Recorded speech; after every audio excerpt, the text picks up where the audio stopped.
देखते हैं सवाल की जगह पे मैंने यहाँ पे दो आकृतियां बनाई हैं।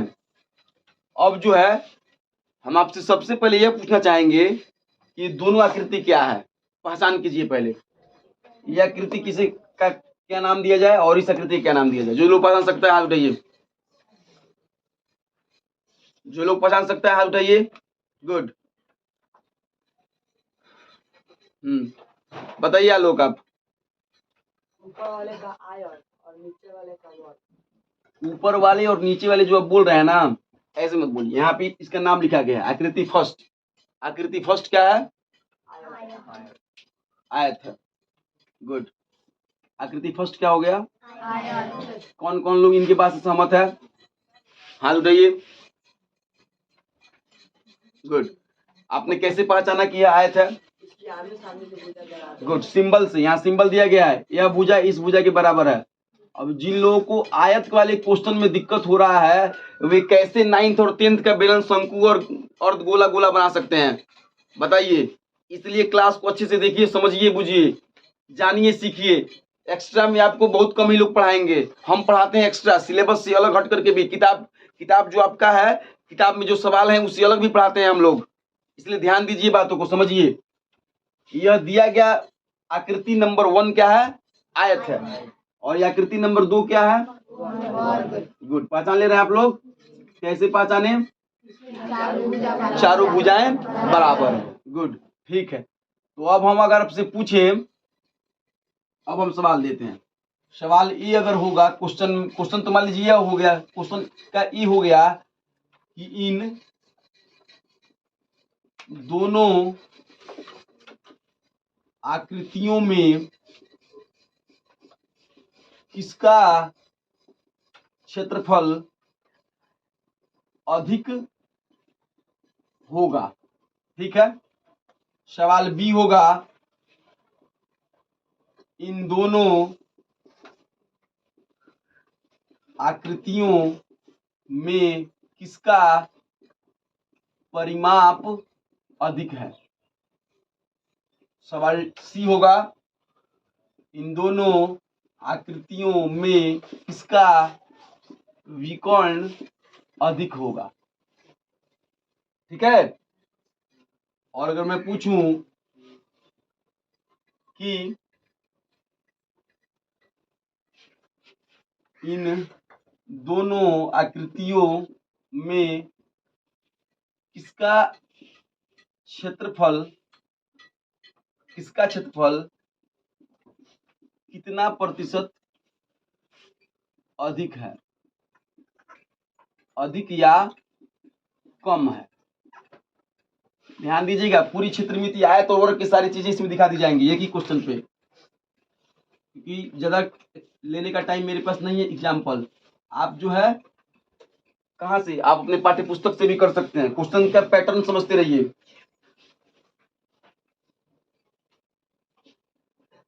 इन दोनों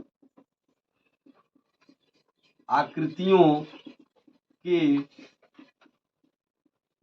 परिमाप का योग अनुपात क्षेत्रफल का योग बताएं। ठीक है।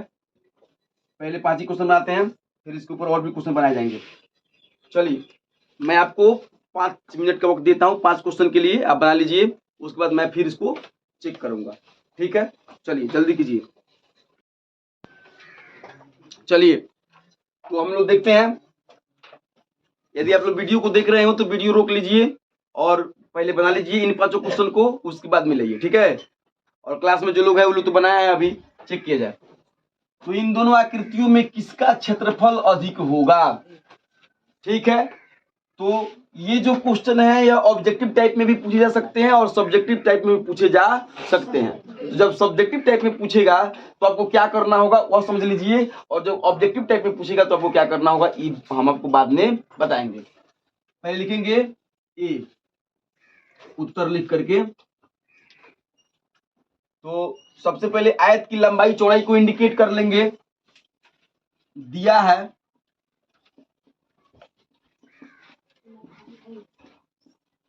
आयत की लंबाई 80 मीटर, फिर चौड़ाई 60 मीटर। ठीक है, तो आकृति फर्स्ट का क्षेत्रफल कितना हो जाएगा? लंबाई गुना 80 गुना, तो 8 छके 48, 4800 आ जाएगा। ठीक है, 2 जीरो है तो 2 जीरो बढ़ा देंगे। ऐसे जब गुना करने के लिए आपको आएगा तो 8 में 6 से गुना करके लिख दीजिएगा 48, और 2 को जीरो है तो 2 को जीरो बढ़ा दीजिएगा। गुना करने का भी तरीका सीखिए। ठीक है, 80 गुना 60 बराबर 4800 मीटर स्क्वायर आयत का क्षेत्रफल आ गया। फिर इसी प्रकार दिया है करके वर्ग का भी निकाल लीजिएगा। मैं डायरेक्ट निकाल दे रहा हूं, आप इसको लिखने की कोशिश कीजिएगा। आकृति सेकंड का क्षेत्रफल वर्ग है, तो वर्ग का क्षेत्रफल क्या होता है? भुजा गुने भुजा या भुजा स्क्वायर। तो भुजा गुना 70 गुना बराबर 4900। बताइए कौन ज्यादा है? वर्ग का, तो इसका आंसर होगा वर्ग नहीं, आकृति सेकंड। देखिए आकृति सेकंड, अगर इसी में मिला दिया होता कितना कितना, तो दोनों को घटा के लिख देते हैं 100 मीटर स्क्वायर। कितना था? ज्यादा था। और यदि पूछता कि कम कितना था, तो 100 मीटर स्क्वायर कम था। किसका? आकृति फर्स्ट का। ठीक है, फिर अब दोनों आकृतियों के परिमाप बताने हैं कि कौन ज्यादा है कम है, तो उसी प्रकार परिमाप निकालेंगे। अब बी दे करके परिमाप कितना हो जाएगा? 2 × L प्लस बी, तो 80 प्लस 60 तो कितना हो जाएगा? 28, 280 मीटर। ठीक है, आकृति फर्स्ट का परिमाप हो गया। आकृति सेकंड का परिमाप 4 गुना भुजा, अर्थात परिमाप में कोई परिवर्तन नहीं है। इसका आंसर होगा कि परिमाप में कोई परिवर्तन नहीं है। ठीक है, अब इन दोनों का विकर्ण निकालना है। तो विकर्ण के लिए क्या होता है फार्मूला? विकर्ण फर्स्ट क्या होगा बताइए?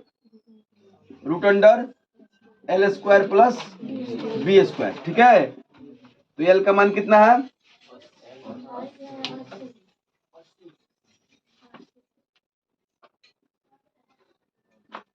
B का मान 80 में 80 से गुना कीजिएगा तो कितना आएगा? 6400, और 60 में 60 से दोनों को जोड़िए कितना आएगा? 0 0 6 4 10 का 0 हाथ में 1, 6 3 9 1 10। कितना आ गया? 0 0 10 का 0 1, इतना आ गया। अब इसका वर्गमूल निकालिएगा। ठीक है, तो कितना आ जाएगा? वर्गमूल अगर निकालने को आपको आता होगा तो ठीक है, 100 गुना 100 अर्थात 100 आंसर आ जाएगा। विकर्ण कितना हो गया? 100 मीटर। मीटर में स्क्वायर नहीं लगाएंगे, क्षेत्रफल में स्क्वायर लगाएंगे, और इसमें स्क्वायर नहीं लगाएंगे परिमाप में, क्योंकि परिमाप में एक ही इकाई रह रही है, इसीलिए इसमें मीटर ही रहता है। और यहाँ पे देखिए, अगर मैं इसकी बात करूँ तो यहाँ पे m है, यहाँ पे m है, गुना कीजिएगा तो m², इसलिए यहाँ पे स्क्वायर होता है। और यहाँ पर जो है m है और फिर m है, ये दोनों जोड़ रहे हैं तो आप यहाँ m ही आएगा, इसलिए यहाँ पे m होगा। समझ रहे बातों को? ये भी छोटा सा एक बात है लेकिन समझना पड़ता है। समझ गए? तो इस तरीके से आपके विकर्ण हो गए किसके? आकृति फर्स्ट के। अब आकृति सेकंड के विकर्ण की अगर बातें की जाए, यहाँ तक आ रहा है, मतलब कैमरे में डी का लिख रहे, डी तो आया है। ठीक है, चलिए तो डी नंबर में हम डालते हैं विकर्ण सेकंड। तो क्या हो जाएगा सेकंड में? बोलिए, वर्ग का विकर्ण का फार्मूला क्या होता है? a√2 अगर आप फार्मूला याद नहीं कीजिएगा तो दिक्कत हो जाएगा। भुजा रूट 2। अगर आपको ऐसे याद नहीं आ रहा है तो यहाँ पे आप रख करके भी निकाल सकते हैं। मान लीजिए आप गए बनाने, मतलब कहीं परीक्षा देने या कोई दिक्कत हो गया, आपको विकर्ण पूछ देगा, आपको विकर्ण नहीं मालूम है, 70 70 समकोण त्रिभुज है, बीडी क्या हो गया, विकर्ण है। फार्मूला इसकी क्या होती है, 70 स्क्वायर प्लस 70 स्क्वायर। रख के हल कर लीजिएगा, आ जाएगा। अगर फार्मूला याद है ए रूट 2 तो भी आप आसानी से निकाल सकते हैं। यहाँ पे 70 यहाँ पे क्या आ जाएगा, मान लीजिए ए है तो नहीं हो जाएगा 2a स्क्वायर, एक कॉमन निकल जाएगा, ए रूट 2 आपका निकल गया। मैंने आपको वीडियो में भी बताया था, लेकिन आप पता नहीं कैसे भूल गए। याद रखने की कोशिश करें, नहीं तो दिक्कत हो जाएगा। बिना फार्मूले आप कुछ भी नहीं कर सकते हैं गणित में, परेशान हो जाएगा। अभी आप जिस क्लास में है उसमें तो आपको फार्मूला याद करना पड़ेगा, उसके बाद आपकी सोच बढ़ती जाएगी, समझ बढ़ती जाएगी, तो आप आसानी से निकाल लोगे। ठीक है। बचपन में जब आप पढ़ा याद किए थे तो उस समय आपको थोड़ी ना पता था कि 2 दूनी 4 होता है, 2 में 2 से गुना करने पे 4 आता है। आप क्या किए थे, याद किए थे 2 एकम 2, 2 दूनी 4।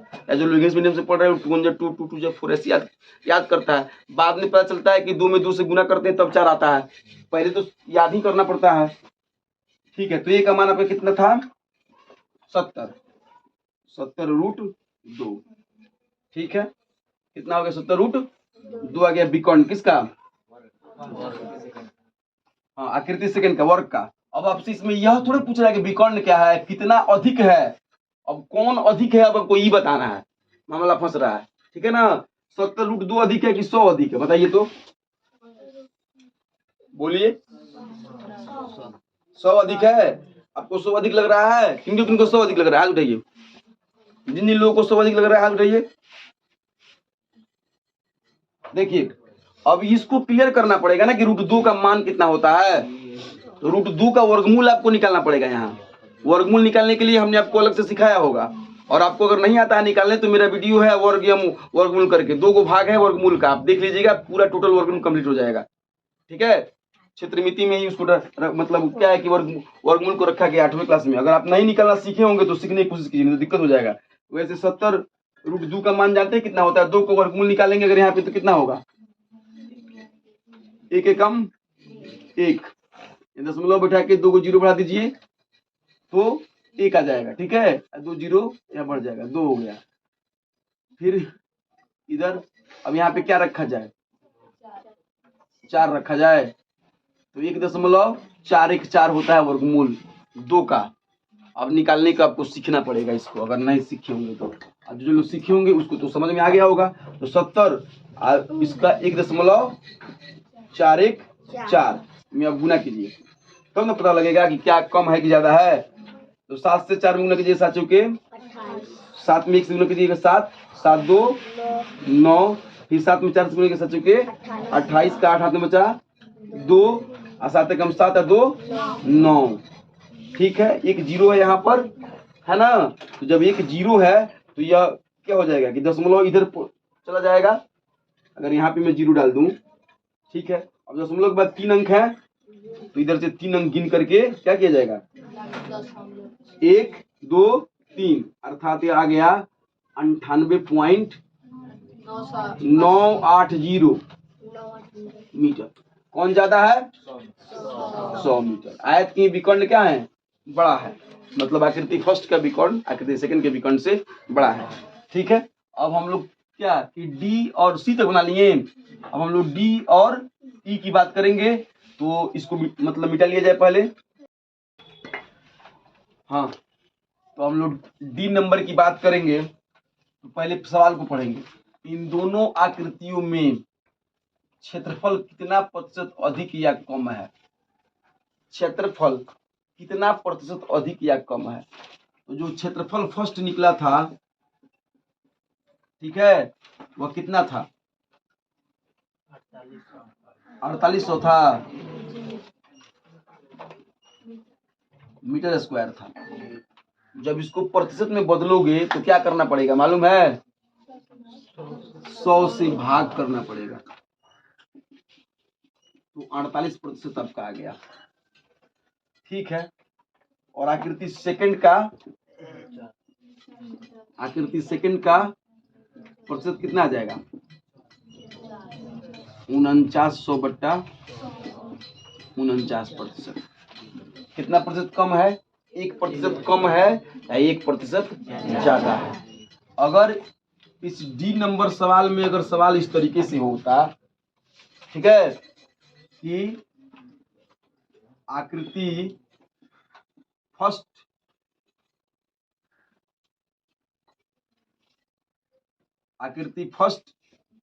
में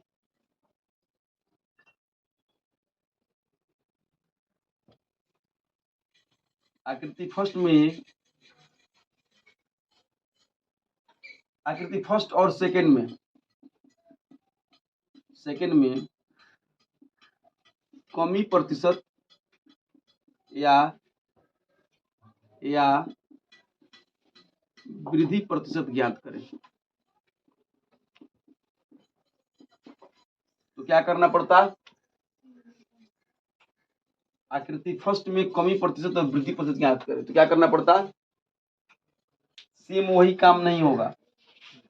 आकृति फर्स्ट और आकृति सेकंड में कमी निकाला जाएगा। तो आकृति फर्स्ट और आकृति सेकंड में कमी कितना है? 100। 4900 माइनस 4800, कमी कितना आ गया? 100। अब यह कमी प्रतिशत निकालने के लिए फार्मूला होता है कमी गुना 100 बटा मूल मान कौन है? 4900 के 4800 4900 है। कमी निकालने के लिए 4900 है। 100 गुना 100 बटा 4900, 2 जीरो कट जाएगा। 100 बटा 49 इसी के तो 2.98 या 220 200 लगभग 2.4% कमी हुआ। समझ रहे हैं? और वृद्धि प्रतिशत की जब बात की जाएगी तो वृद्धि गुना 100 बटा मूल मान। अब मूल मान कितना होगा? कितना? 4800, क्योंकि 4800 से बढ़ रहा है और यह 4900 से घट रहा था। समझ गए? तो 2 जीरो से 2 जीरो खत्म, बच गया 100 बटा 48। भाग कीजिएगा 2.48 दूनी 96, 40। तो 48 96 हो जाएगा, 0.4 बचेगा। 40 से विभाग नहीं लगेगा, 0 का 400 हो जाएगा। 48 8 के करीब में कितना परसेंटेज हो जाएगा ये? समझ गए? अर्थात आप कमी प्रतिशत और अधिक प्रतिशत में कम क्या है कि यहाँ पे भिन्नता नजर आ रही है, लेकिन इसमें कोई भिन्नता नजर नहीं आएगी। क्षेत्रफल में भी उतना ही और ऐसे भी मतलब उतना ही होगा। तो सवाल को समझते हुए को काम करना होगा। ठीक है, अगला जो सवाल है, इन दोनों आकृतियों के परिमाप का योग क्या? फिर क्षेत्रफल का योग का अनुपात निकालना है। क्या निकालना है? अनुपात। तो परिमाप कितना आया था पहला का? 280। दूसरा का भी परिमाप सेम ही आया था, 200। अनुपात पहला का क्षेत्रफल कितना आया था? 4800 फिर 4900। बस बात खत्म। दोनों को जोड़ दीजिए, भाग कर दीजिए। 280 है 280, 560, 0 8 8 16 का 2 4 1 5 560 बट्टा 48 49 कितना हो जाएगा? 0 0 8 9 17, हाथ में बचा 1 4 4 8 1 9 9700। काट दीजिए, 0 0 खत्म। 56 बटा 970, 2 से कट सकता है। 28 दूनी 56, आई हो जाएगा 4 दूनी 8, 4 चुके 16, 5 अब नहीं कटेगा। 28 बटा 445, 28 अनुपात 445 से क्या हो गया? आंसर हो गया। किसी को दिक्कत? इस तरीके से आपके पांचों के पांचों सवाल क्लियर होते हैं। अब इसके ऊपर 2-4 क्वेश्चन और हम लोग देखेंगे, उसके बाद आज का क्लास समाप्त किया जाएगा। ठीक है, क्योंकि समय सीमा जो है ज्यादा होती जा रही है। ठीक है, अब देखा जाए, आयत को वर्ग कहा जा सकता है? बताइए, आयत को वर्ग कह सकते हैं आप? नहीं कह सकते हैं। क्यों? देखिए, अगर आप एक क्या बनाते हो, एक वर्ग बनाते हो, ठीक है, यह आयत की क्या है, इस शर्तों को पूरा करता है। वर्ग आयत हो सकता है लेकिन आयत वर्ग नहीं हो सकता। बात समझ रहे हैं आप? ऑब्जेक्टिव में यह सवाल आ सकता है। अब वर्ग को आयत कह सकते हैं? हाँ। क्यों?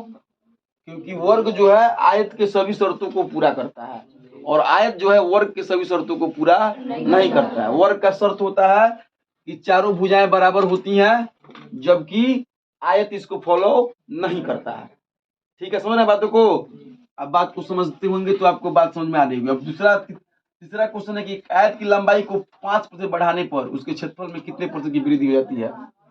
ठीक है, तो इस टाइप के प्रश्न जो है ज्यादातर ऑब्जेक्टिव में आते हैं। इसको सॉल्व किया जाए पहले बेसिक तरीके से। बेसिक जो हम लोग करते हैं उस पर करेंगे। तो माना कि एक आयत बना दीजिए, ठीक है, यह जो है इसका L हो जाएगा, यह जो इसका B हो जाएगा। अब हो क्या रहा है कि L जो है 5% बढ़ जा रहा है। L 5 बढ़ने पे क्या हो जाएगा, नई लंबाई कितनी हो जाएगी, L प्लस L की 5%, L प्लस L गुना 5/100, तो L बटा 1 और फिर इधर कितना हो जाएगा 20, L बटा 20 मतलब 21 L बटा 20 हो जाएगा। किसको दिक्कत? इतना आ गया नया L। ठीक है, अब नया क्षेत्रफल कितना हो जाएगा, नई क्षेत्रफल कितनी हो जाएगी, L गुना B। तो अब L कितना है 21 L बटा 20। अब B ज्यों का त्यों बरकरार है, 21 LB बटा 20 क्या गया, वर्ग इकाई। नया वाला आ गया, पुराना वाला कितना था, L गुना, कोई दिक्कत, LB था। अब नया कितना हो गया 21 L बटा 20। कितना प्रतिशत वृद्धि हुआ, तो पहले वृद्धि निकालेंगे। क्या निकालेंगे, वृद्धि। तो वृद्धि कैसे निकलेगा, 21 LB बटा 20 माइनस LB। अब प्रतिशत निकालो तो गुना 100 बटा LB। बात समझिए, बात नहीं समझिएगा तो दिक्कत हो सकता है। 21 LB पूरा नया आया था, पुराना LB था, दोनों घटाइएगा तो वृद्धि आ जाएगा। वृद्धि गुना 100 बटा मूल मान। अभी बात हुआ है, मूल मान LB पे न क्लियर हो रहा है कितना वृद्धि हुआ इसमें। तो देखिए अब 21 LB बटा 20 LB में से 20 घटेगा कितना बचेगा, 21 LB या 20 LB घटेगा तो 1 LB बटा 20 गुना 100 बटा 1 बटा LB। अगर बेसिकली आप प्रॉब्लम में होंगे तो आपको इस सवाल को समझने में दिक्कत होगा। और इस टाइप के सवाल आपको 10th क्लास में ऑब्जेक्टिव में पूछ जा सकते हैं, या आगे अगर कोई आप तैयारी करते हैं कंपटीशन लेवल की या किसी नौकरी की तो वहां भी आपको टच करेगा। ठीक है, तो यहाँ जो LB से LB कट गया, 20 बचे 100, 5%। अर्थात अगर लंबाई 5% की वृद्धि होती है तो क्षेत्रफल में भी 5% की वृद्धि हो जाएगी। मतलब क्या हुआ, क्या समझें आप, बोलिए।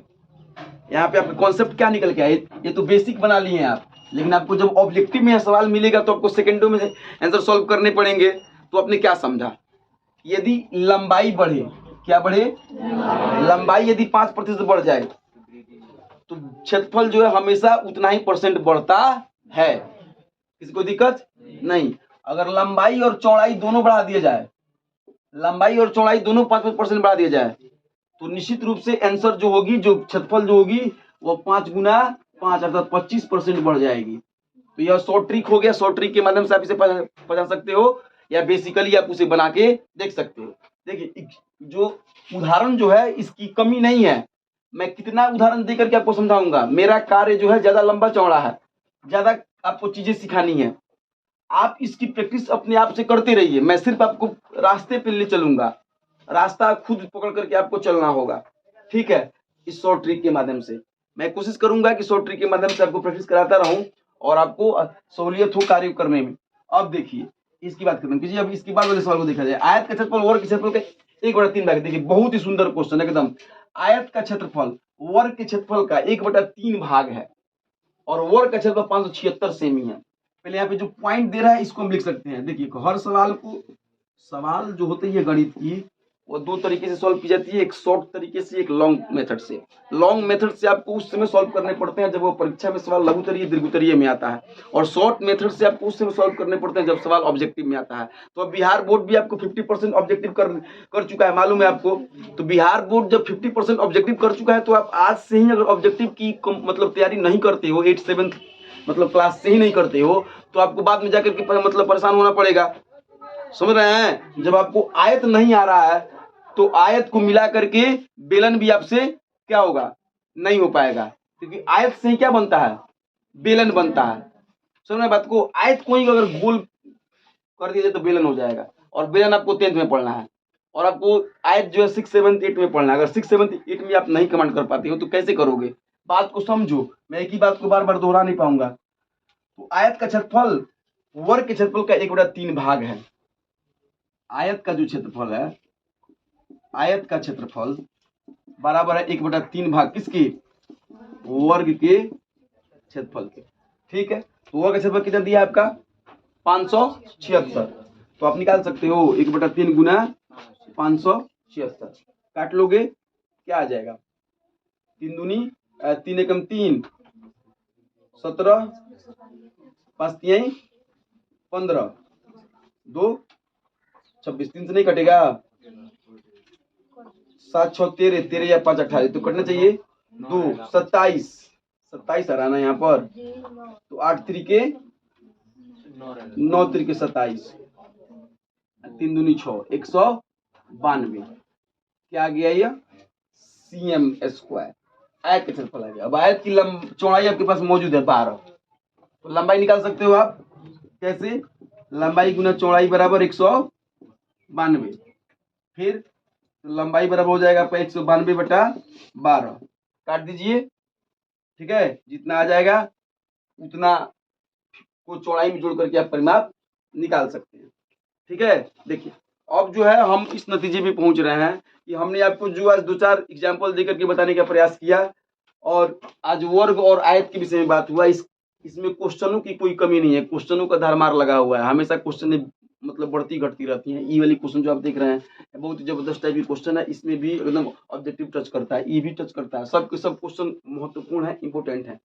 ठीक है, लेकिन इसकी संख्या इतनी कम नहीं है कि इसको एक ही वीडियो में समाप्त किया जा सके। ठीक है, आप घर पर जो है प्रैक्टिस करिए, आप आयत और वर्ग के आपका जो चैप्टर है वहां से बनाते रहिए, समझते रहिए, सीखते रहिए। और मैं कल आयत और वर्ग के बाद वाला क्या था पॉइंट, समचतुर्भुज, समानांतर चतुर्भुज और समकोण, मतलब जो भी चतुर्भुज मतलब समलंब चतुर्भुज, इन तीनों के ऊपर सवाल जवाब करने की कोशिश मैं करूंगा। कल का जो टॉपिक होगा आज के टॉपिक से सीधे 2 गुना 4 गुना ज्यादा भारी होगा, इसलिए आप पूरे ध्यान में आइएगा। सभी समचतुर्भुज, समलंब चतुर्भुज, सबकी परिभाषाओं को, सूत्र को याद करके एकदम तैयार होकर के आइएगा, तभी आपका काम हो पाएगा, नहीं तो आपको परेशानी का सामना करना पड़ेगा।